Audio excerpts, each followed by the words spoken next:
Hey everybody, welcome to Foodie Friday, and today I have a dish I'm calling Pasta and Friends. You can see here we have penne pasta, we have some vegetables, there's some chicken sausage in here somewhere. It's all in this kind of garlicky, creamy sauce that I made. I'll let you know now, I don't really cook with a recipe, I just kind of make things up as I go, so this is just me documenting what I made. And here we have some poorly roasted garlic. I think you're supposed to leave the skins on when you do this, but I didn't. Oh well, it ended up working out all right. Here we have some spinach and feta chicken sausage from Wegmans. This was a daily special, only cost $3.34 for the meat component of a dish that's going to feed 3 people. So I wanted enough vegetables in this that I didn't have to make a salad on the side because I'm lazy. Some broccoli, some sweet peppers, some celery, some onion. No, get it in the frame, get in the frame. Atta girl. I didn't have any fresh tomatoes at the time, but I did have this can of diced tomatoes, so I used that. Now, I'm not going to show footage of me chopping all this stuff up because I suck at chopping things up and it would be boring for you to watch anyway, but here you go, here's a bowl of everything, all chopped up, ready to go. So first order of business is to cook off this sausage. The strategy here is to use all the fats and flavors that cook off from the sausage and use them to flavor our vegetables and our sauce. So that's why we're cooking the sausage first. I removed the sausage from its casing and I threw it in a pan over medium heat and I stirred it around, and that's what you're seeing now. I didn't add any extra fat to this pan. Everything you see is just stuff that cooked off from the sausage. So now the sausage is done. I have all those delicious juices and in go all the vegetables.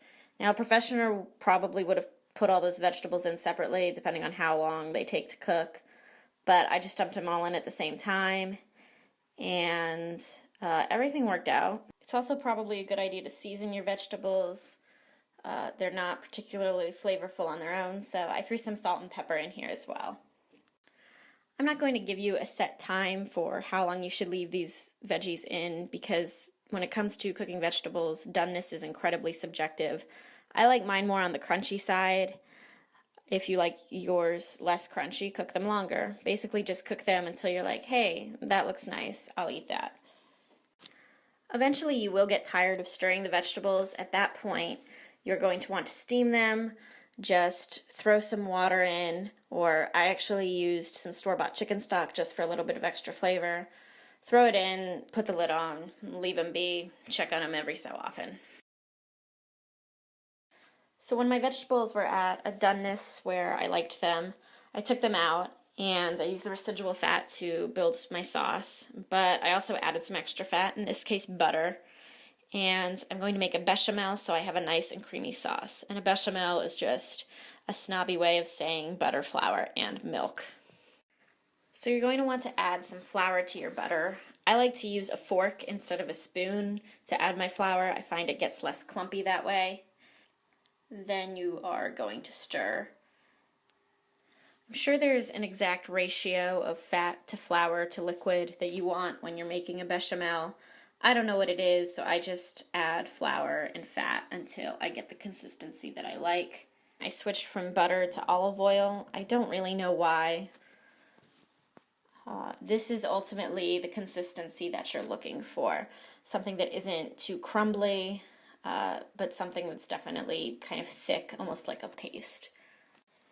So once you get to that consistency, you're gonna add some milk.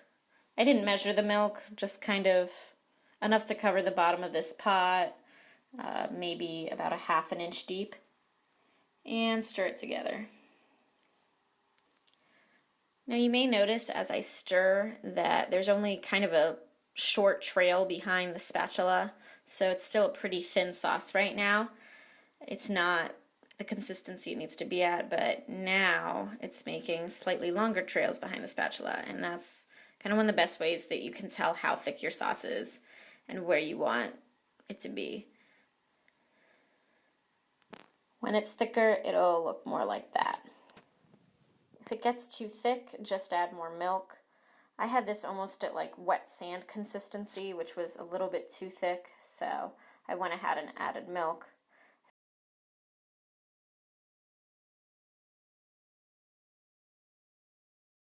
If you notice, I'm still getting those nice trails behind my spatula, which means that it's a decently thick sauce, but it's a little bit thinner than wet sand now, which is nice.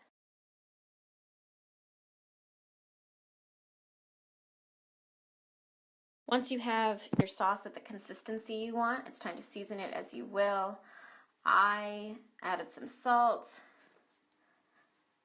I melted some Parmesan cheese in this. By the way, any type of cheese sauce you would ever want to make can be made this way. Macaroni and cheese, like a cheese fondue, you could do this way. Literally any kind of cheese. I added some of that poorly roasted garlic. I added that can of diced tomatoes I showed you earlier. I added some dried basil. I probably would have added fresh basil if I had it. So now it's time to actually cook some pasta. We have this nifty little pasta cooker machine. You just put water and pasta in there and you stick it in the microwave and it cooks the pasta. If you don't have one of these, cook pasta like you normally would. I'm not really going to dwell on this because you're not idiots. You could figure out how to make pasta. So here is the sauce again, this time with all the sausage and vegetables thrown back in there. I put some Old Bay in here because I'm from Maryland.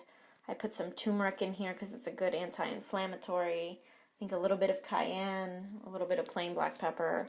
I honestly don't even remember. Point being, whatever your favorite spices are, whatever you think would taste good, throw it in there, see what happens. That's my mentality towards cooking. The liquid from the vegetables actually thinned out the sauce after I worked so hard to get the consistency I wanted. But that's cool because there's a trick for that, and it's called cornstarch. Basically, you mix cornstarch and water, you add that to your sauce, it thickens it up. Sorry, I don't have any good shots of that. Now let's add the pasta, and we are in good shape. It's showtime. Here's a shot of my mom telling me how wonderfully I did.